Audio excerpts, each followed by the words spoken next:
Good morning, everyone. Happy Friday. It is September. We can't believe it. This is once again Hannah and Lindsay here from Robert Half.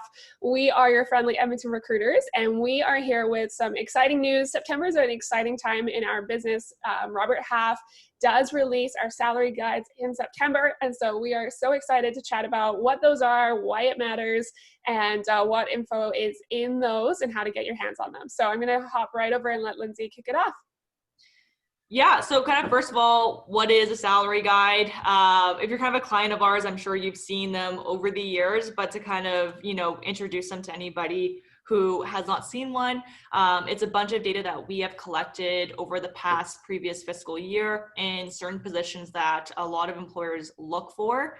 Our salary guides are kind of broken down into four main components. So finance, accounting, technology, office team, legal, and also the creative group. So kind of some interesting sectors that we have. And a big thing that we're doing this year is we're only doing digital copies. So why are we only doing digital copies? They're not being printed or available as PDFs only this year just because of COVID pandemic, and preference among many clients for virtual rather than in-person meetings. So just another way that we are adapting kind of to what's been happening. It's also easy enough for us to kind of adjust them for any major changes that happen. So really excited for that to happen. Kind of another question that we usually get, where do the salary guides data come from? The starting salaries for each position are based on actual placements in our offices throughout North America. It's an analysis of demand for each position, the supply of talent, and other market conditions. And there's actually a really awesome feature in them as well. They do kind of a comparison and adjustment per where you are in the market. So example, there's an adjustment for an Edmonton market here. You just kind of multiply it by whatever the percentage of increase would be. And then that's kind of what the standard market is. And then, another question, do the salary ranges and guides reflect changes in compensation resulting from COVID pandemic, which I'm sure a lot of people are thinking of.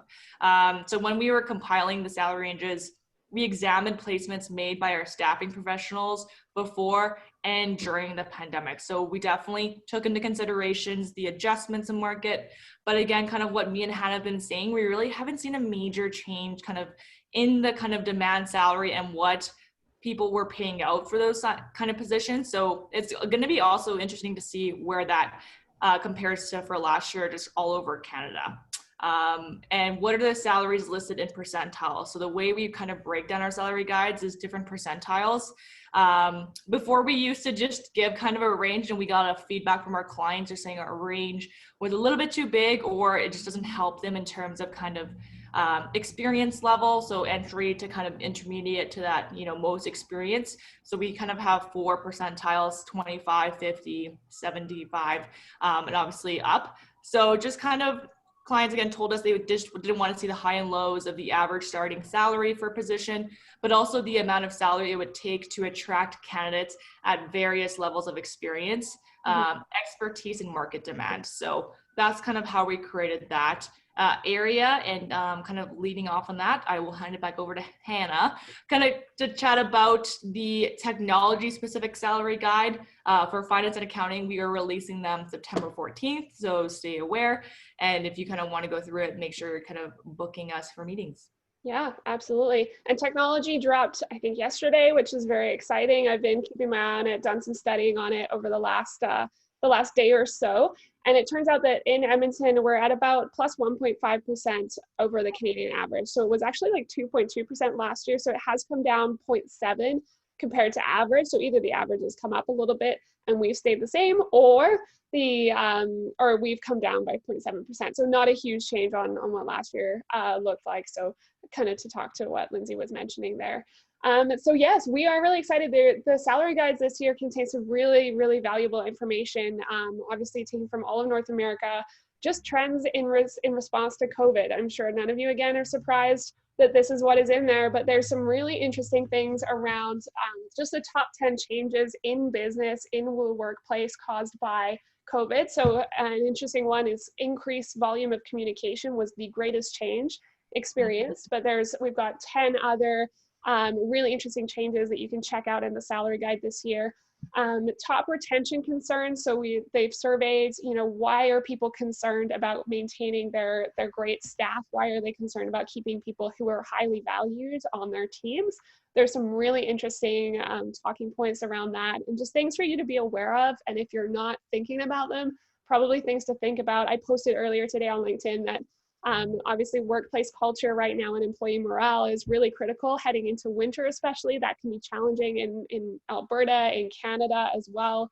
But obviously with limitations still in place, if you have low employee morale, it might not affect you now, but it probably will affect you when things go a little bit more back to normal. So just being aware of how to make sure you're retaining that staff is going to be really critical over the next couple of years.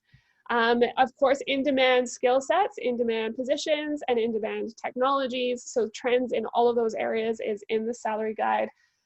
Trends in benefits and perks as well. So what are we seeing now compared to last year? There's an increased leaning towards health and wellness. So what has changed in that regard, and what should you be considering if you're making any changes when it comes to benefits and perks? And overall, just every single position in the technology space you can think of under the sun is in this salary guide, and it gives a really, really useful range, as Lindsay was saying. So really, really great information in here, really high quality guide. I'm really excited to be able to share all the content with you.